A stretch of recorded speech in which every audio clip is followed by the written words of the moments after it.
Aku Muhammadiyah Kudo Inang hadirin wal hadirat rahimakumullah. Alhamdulillah, sore hari ini kita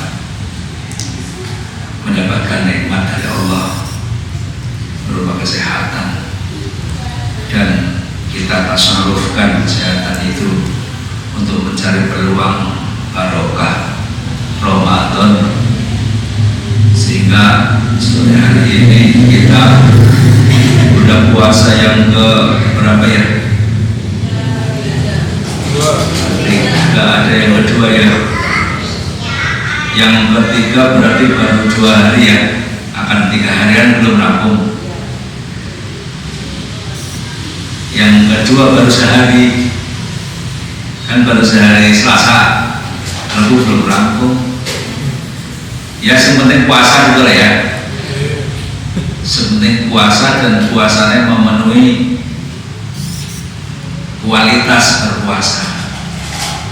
Seperti apa? Yaitu yang memenuhi syarat-syarat puasa yang sah, gitu ya. Puasa yang sah itu syaratnya apa? Kalau Islam jelas sudah, orang yang beriman sudah jelas.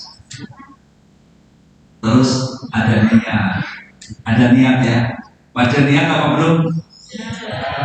Sejak awal Ramadan sudah niat ingsun puasa Ramadan sebulan suntuk, gitu ya. Niat apa sih niat? Niat itu apa niat?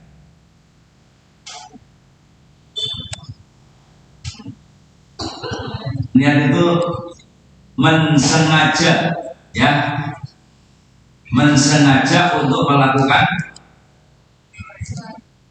amal ibadah. Panjenengan tadi mau pengajian ke sini menyengaja nggak dari rumah? Apa kebetulan anak acaranya nengok kayak gitu? Sudah ya, sudah diniati dari rumah ya. Maka itu nomor 1 itu. Bahkan niat merupakan syarat utama dari sebuah perbuatan, sebuah amal ibadah itu niat. Setelah niat diikuti kaifiat mana yang mesti harus ada, wajibnya, rukunnya, sunatnya, dan paham tentang hal-hal yang membatalkannya.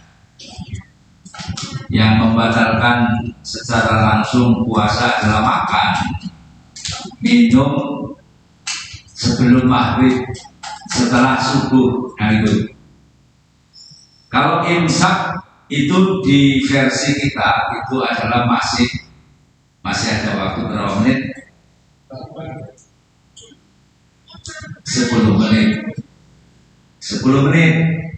Jadwal Kementerian Agama itu memberikan jadwal kalau subuhnya jam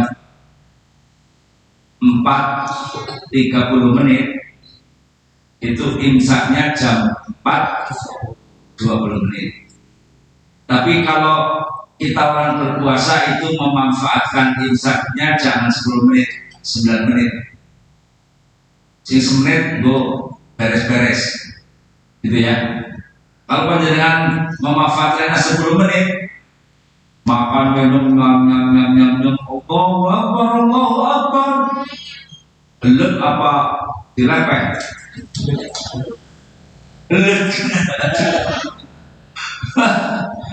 Dilepeh, jangan dilet.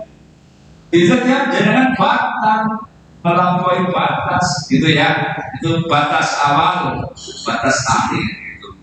Begitu juga sekarang banyak sekali suara-suara sirene, jadi kita harus nanti jadwal. Kalau subuhnya di Muhammadiyah itu di Majlis Tarjih Pusat Alifala itu khusus subuh, setelah dikaji mendalam ternyata itu kekasihkan jadwal yang diatur oleh pemerintah dikasihkan 4.30 sekarang ya, itu kasihkan masih kurang 8 menit khusus subuh. Indonesia sudah melakukan penelitian yang mendalam. Jadi kalau subuh ditambah 8 rakaat. Jadi kalau azannya masyarakat yang menggunakan jadwal Kementerian Agama, itu warga Muhammadiyah masih boleh sahur. Kan gitu ya. Diyakini itu, diyakini. Kalau kita yakin begitu, masih. Bukan berarti warga Muhammadiyah subuh-subuh sahur kayak gitu ya. Masih bisa sholat tahajud. Masih 8 rakaat.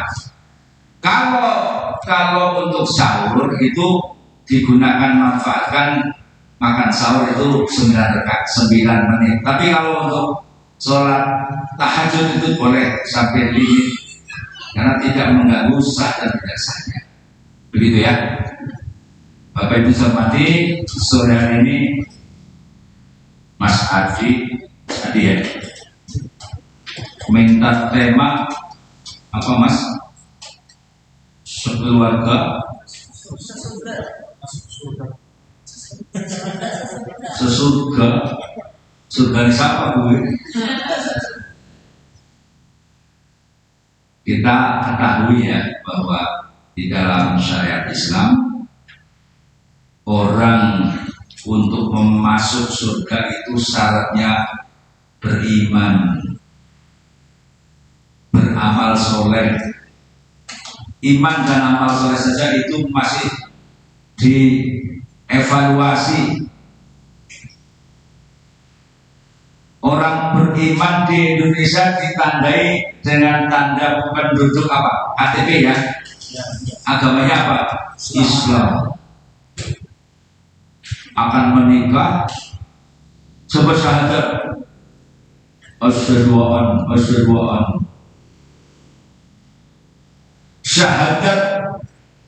syahadat itu saja harus paham itu. Sadar dan paham. Asyhadu an la ilaha illallah wa asyhadu anna Muhammadar Rasulullah. Aku bersaksi dari hati tembus ke hati yang paling utama, mengakui kebenaran, mengakui derajat level Tuhan Allah, bahwa tiada Tuhan selain Allah.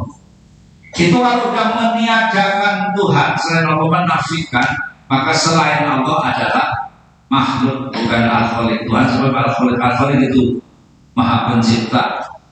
Tuhan maha yang menciptakan bumi seisinya itu Allah.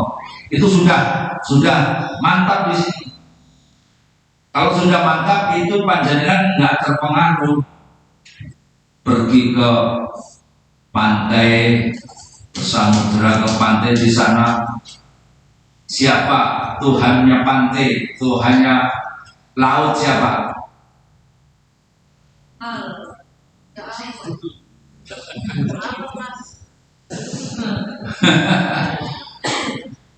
Panjenengan pernah melihat ke pantai ada orang melarung sesuatu, ada ikan kopinya, pernah lihat?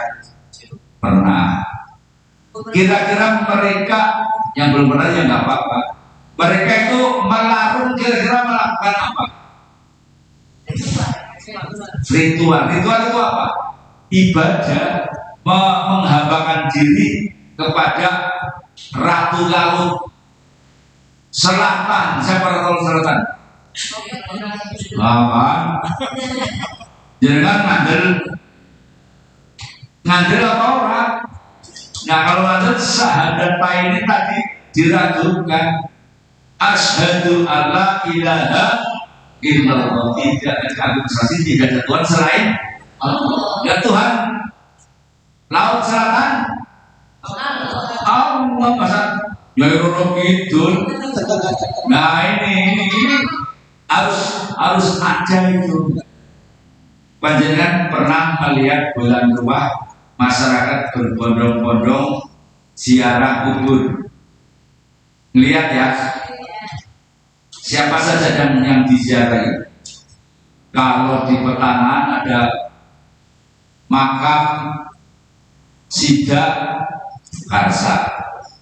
Di Mirit ada makam Mbah Lancing.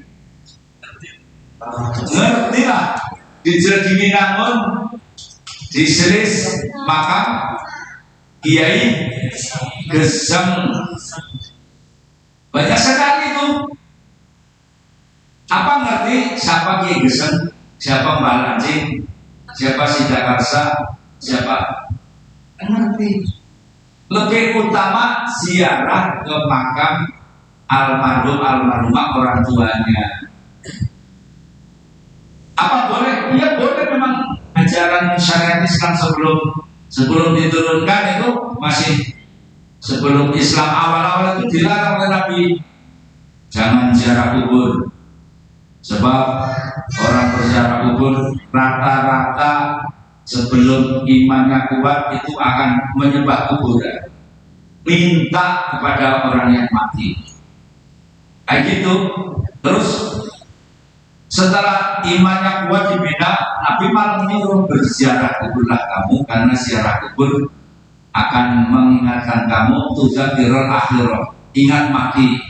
Datang sana kita akan mati, seperti itu. Apa yang dibawa iman, kan gitu ya. Itu.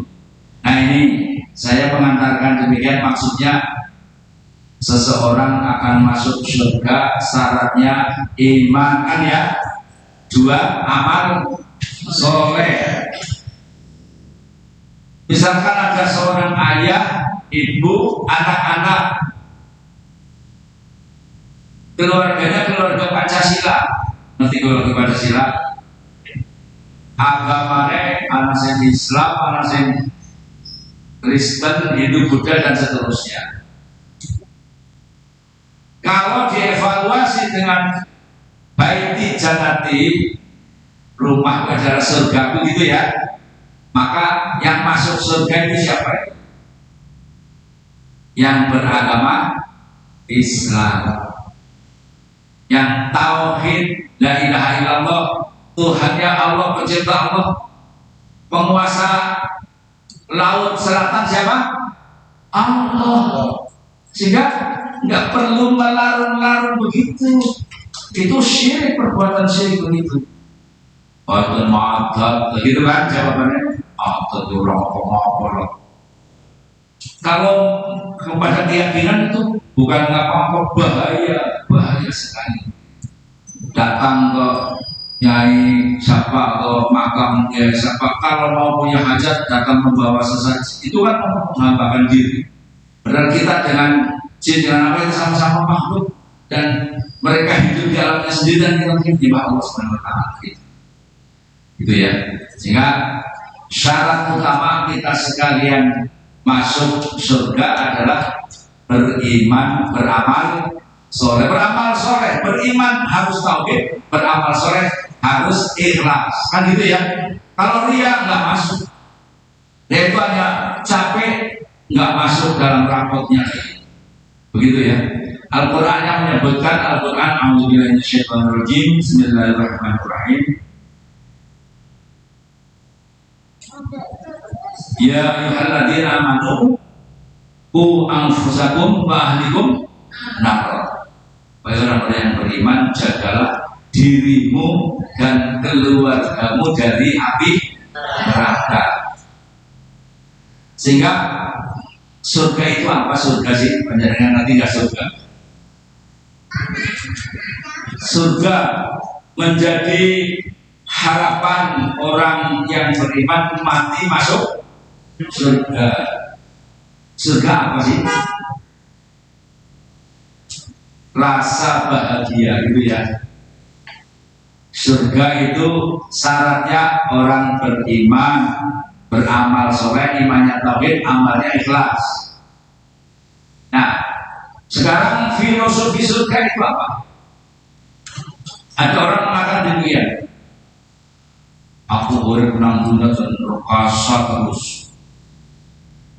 Kenapa perkasa? Yang sangat menonjol adalah badan orang duit.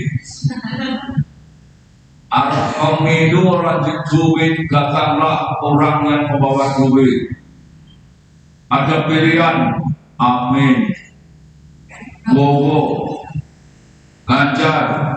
Dengan semacam kita pengetahuan ngerti tentang siapa beli.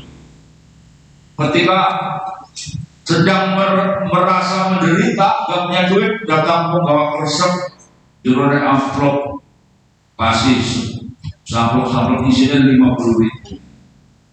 Panjenengan ditambahnya orang anak bawa 50.000. Apa? Anda pilih siapa? Sing awe. Pilih sing awe. Ini juga, ini ternyata dunia bisa menggetarkan jiwa. Dunia menggetarkan jiwa. Selama ini panjenengan punya persepsi ya, orang bahagia itu kalau hidupnya hartanya melimpah. Begitu. Hartanya melimpah, punya jabatan yang gengsi, gitu ya, punya kendaraan bagus, rumahnya bagus, rekeningnya cukup, gitu ya. Badan orang khawatir, gitu ya. Kan sekarang apa badan itu masyarakat kita. Saya itu menjadi pedagang yang mencari peluang yang bagus. Mengenai badan biasanya makan enak-enak, maka saya jualan daging sapi. Daging sapi yang harganya lebih murah daripada di pasar. Mutu barangnya halalan thayyibah, harganya lebih miring. Itu laris itu. Tahun lalu habis 7 ton dari bos saya dan Bu Yolati. Itu karena orang badan apa badan mati orang duit pesen.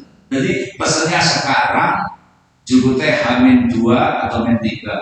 Di pasar harganya sudah 150, di tempat saya masih harga grosir yang jauh dari 150. Laris itu dalam rangka mencari rezeki yang halal thayyibah. Orang bahagia begitu ya gambarannya ya. Pernah di majelis taklimnya Abu Dhar Darul Arqam namanya. Nabi bertanya kepada Abu Dhar, wahai Abu Dhar itu sahabat Nabi. Menurutmu orang yang kaya sama orang yang fakir itu apa ya Abu Dhar? Abu Dhar menyebutnya orang yang kaya ya orang yang hartanya banyak, berlimpah, nyaman. Sedangkan orang fakir adalah orang yang tidak punya harta. Mungkin kita punya persepsi yang kayak gitu ya. Di dalam syariat Islam Nabi bersabda, orang kaya bukannya orang yang hartanya banyak, dan orang fakir bukannya orang yang tidak punya harta. Panjenengan sekarang merasakan punya ini jadinya pas ya mas? Insya Allah. Kalau pas kan saya melihat monitor. Ya Abu Dhar, apakah orang kaya orang yang punya harta, yang hartanya banyak melimpah? Iya. Sedang fakir nggak punya harta. Begitu jawabannya.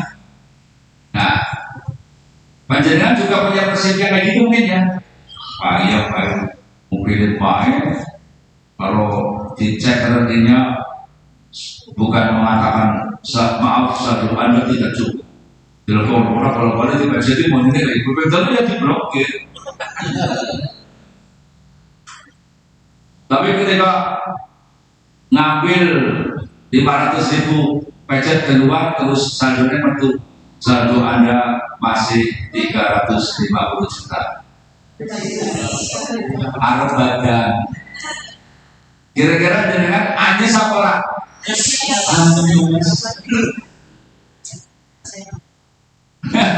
Nyaman gitu. Nah, terus kalau sudah punya harta, uang yang saldonya 350 juta, apakah Anda sudah merasa cukup apa masih kurang? Menungsa. Kan motornya isi orang anyar gitu ya. Kayak rumahnya perlu dibangun. Kayak kelambiannya zaman dia itu narbatan cuma kelambiannya. Sekarang sudah nggak kok ya. Sekarang di rumah kok. Kalau sekarang makhluk bingung harus mau sintik kayak gitu ya. Mau seragam apa tiap lah.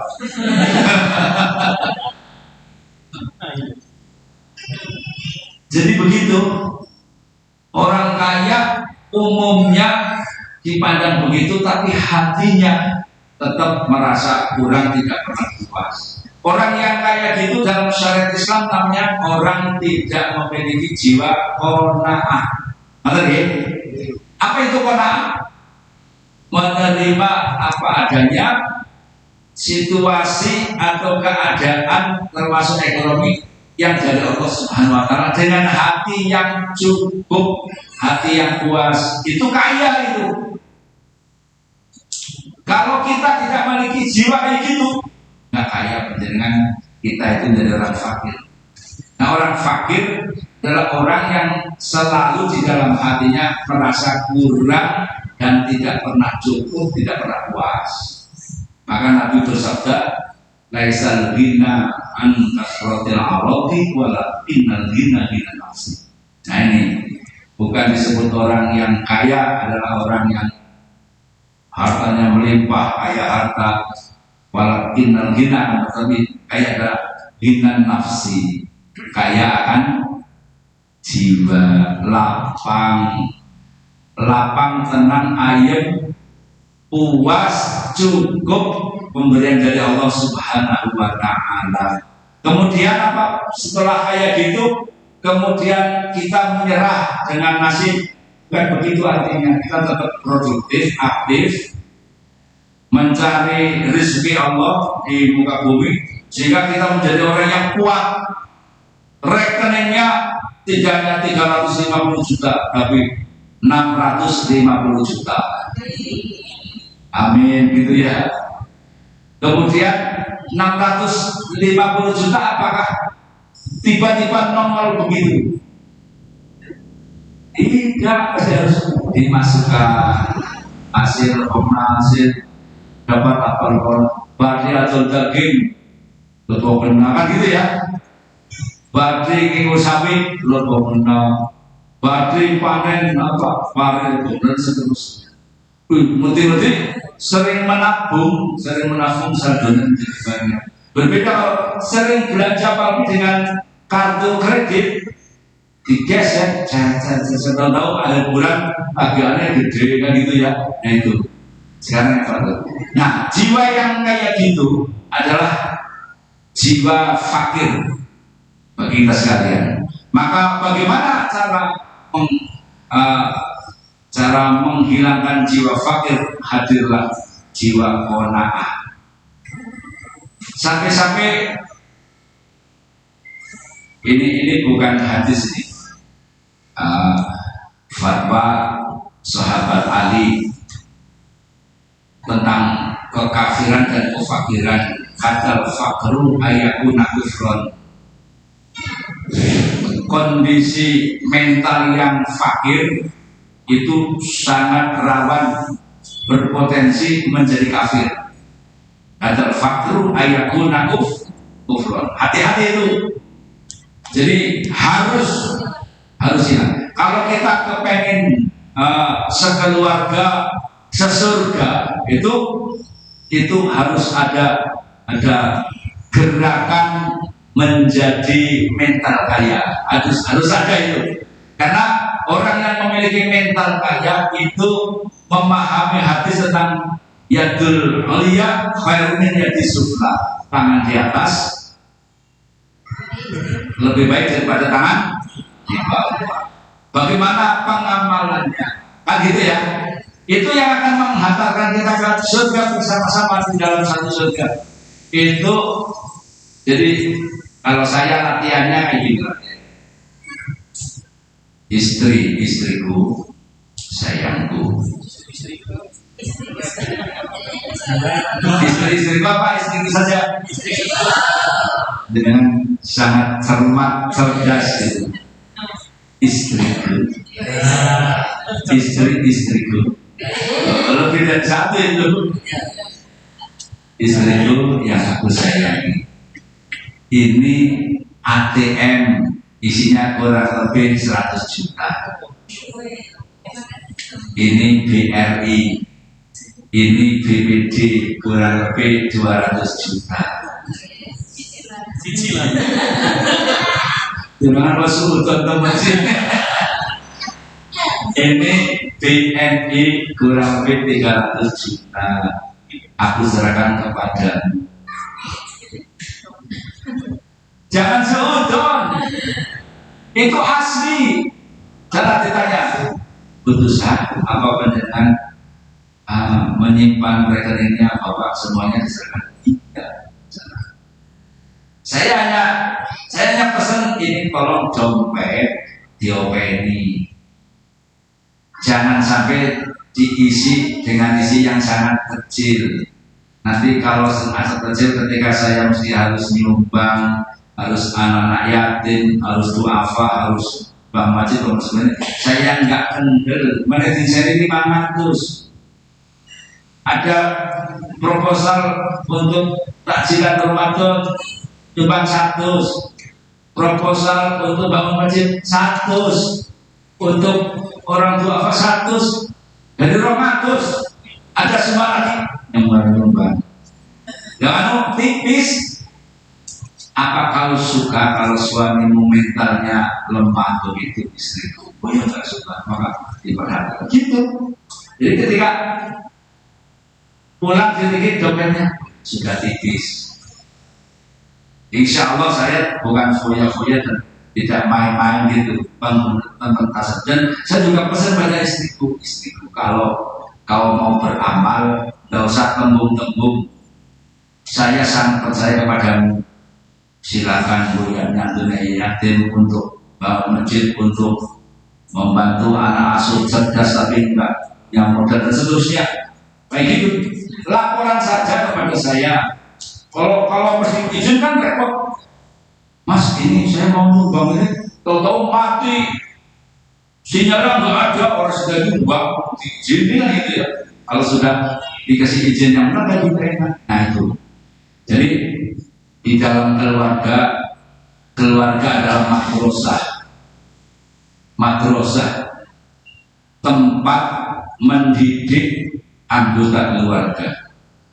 Seorang ayah dan ibu adalah pendidik yang utama.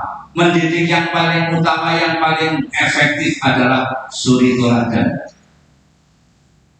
Orang tuanya berakhlak, bertauhid, beribadahnya bagus, belum tentu anaknya melahirkan demikian. Dia enggak?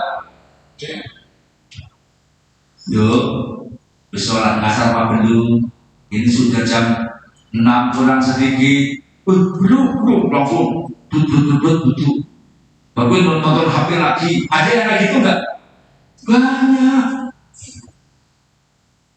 Saya itu punya anak barat, punya anak kecil umur 2 tahun lebih dikit. Itu cara mendidiknya kok saya nilai bagus.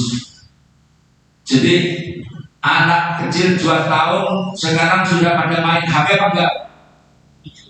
Nonton. Itu cucu saya enggak. HP-nya hanya untuk video call sama Eyang Kakung sama Eyang Putri. Sepagi video call.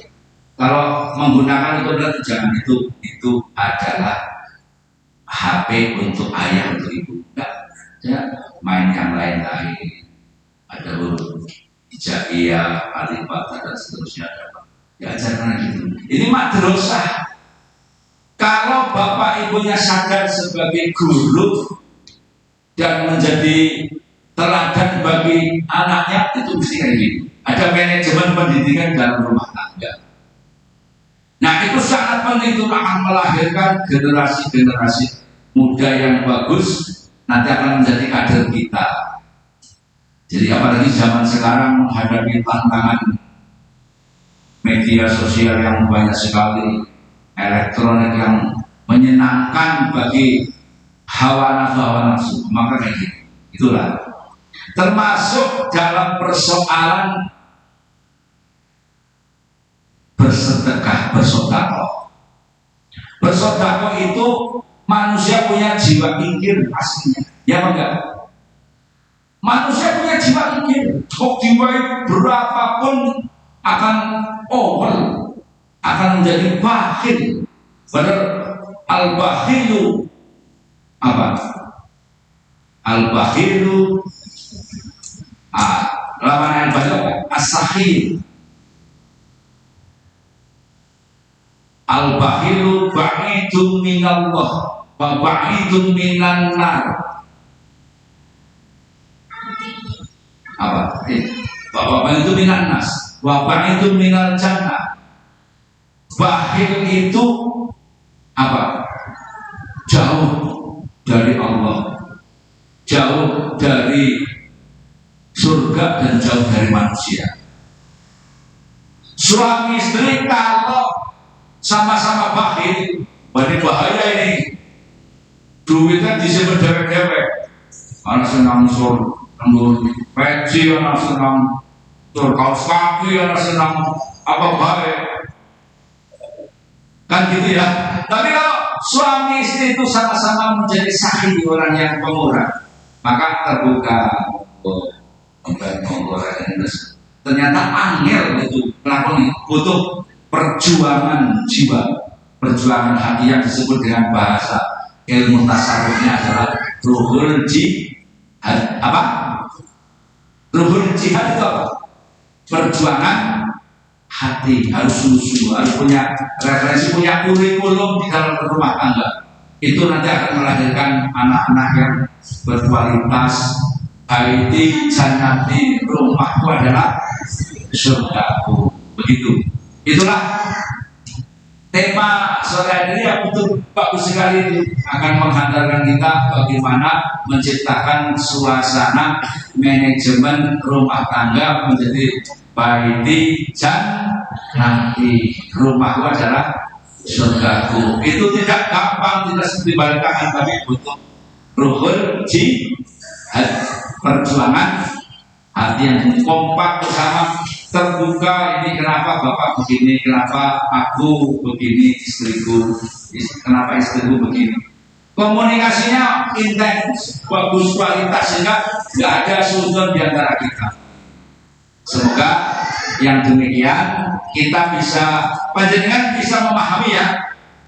Ya itulah konsep baiti jannati adalah manajemen keluarga yang butuh dicoba, termasuk dalam persoalan komunikasi. Komunikasi seorang suami sama istri itu butuh kualitas yang bagus. Kalau tidak, kebaca itu ada suami istri yang ngomong kasar terus, istrinya seru terus, kayak ember, ember dulu seperti operator gitu loh, apa-apa komentar, apa-apa gitu.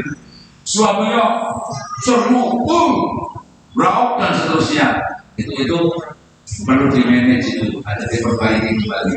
Maka saya selaku pembulu kadang sering mengajari calon suami istri yang menyerahkan mas kawin itu pakai bahasa yang wahai calon istriku, aku serahkan mas kawin pada umur baik, aku terima dan seterusnya. Itu dalam rangka mendidik berkomunikasi. Jadi komunikasi perlu dibangun dengan bagus, gitu ya.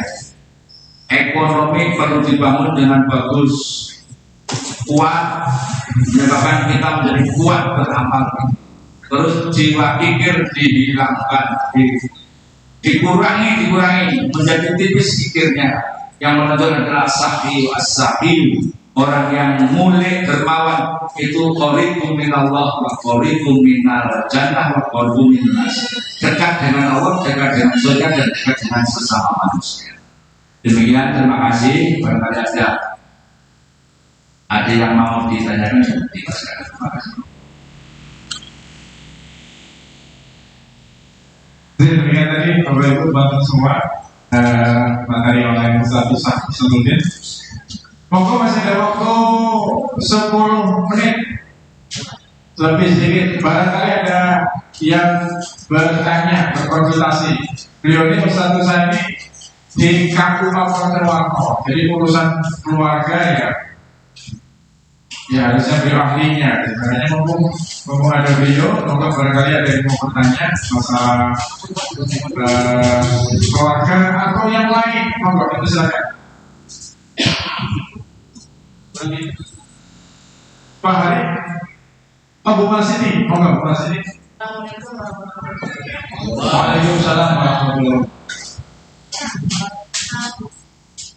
Mas kawin ya Pak, Mas kawin mau nikah lagi itu. Maksudnya masnya kawin lagi bagaimana?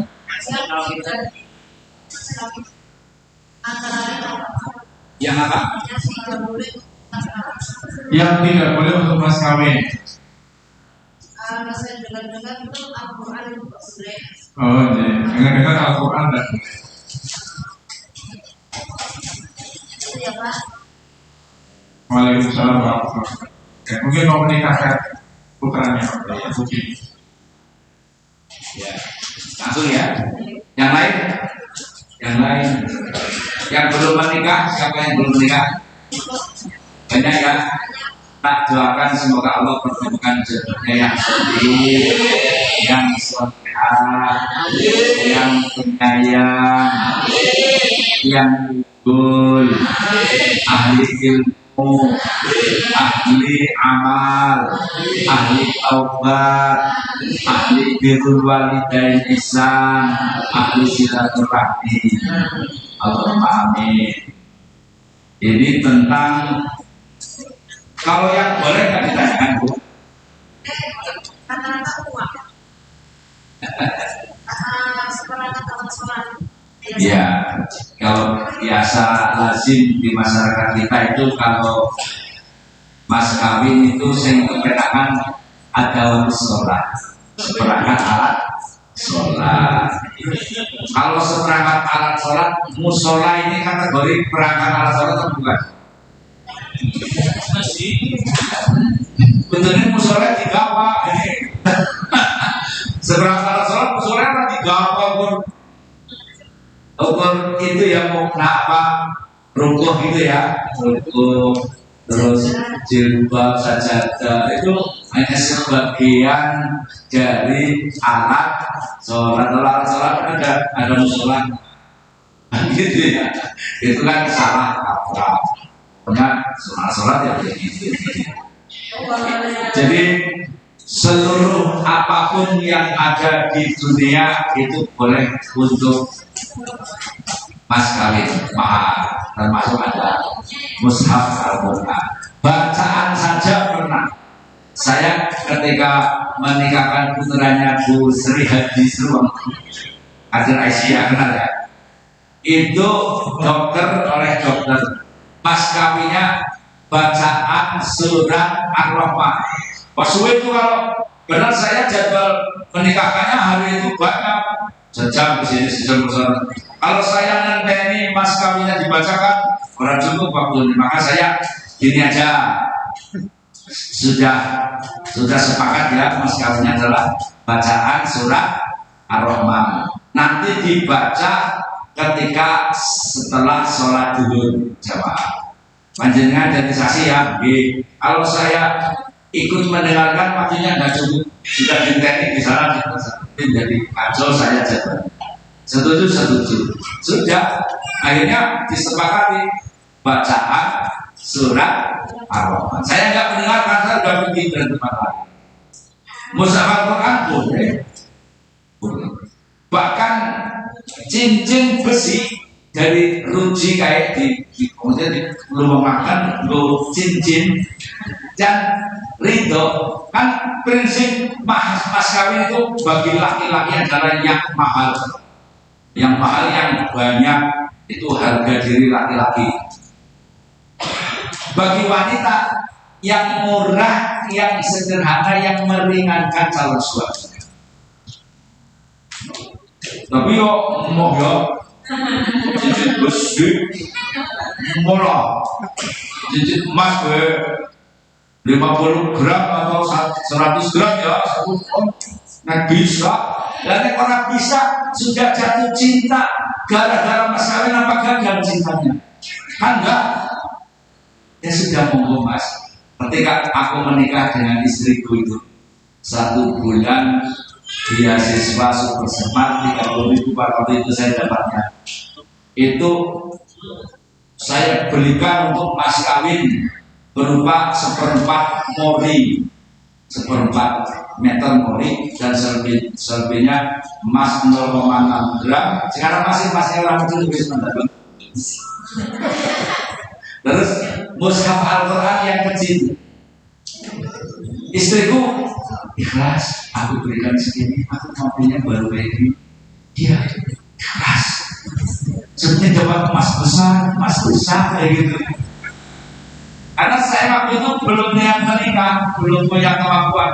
Saya baru mengingat, wahai calon mertuaku, aku sudah ta'aruf mengenal, dan insya Allah kalau engkau restu ridho akan aku jadikan istri nanti sampai saatnya kami mampu, kami datang sih. Tahu-tahu jawabannya, udah kita menikah saja, beasiswa masing-masing, kami membiayai anak yatim, keluarga membiayai panjenengan. Saya sudah nggak dibiayai, saya pakai bersama sudah aman dan jaga toleransi. Waktunya sudah pas ini ya. Jawabannya itu ya Bu ya. Oke, terima kasih, mohon maaf. Assalamualaikum warahmatullahi wabarakatuh. Waalaikumsalam. Waalaikumsalam.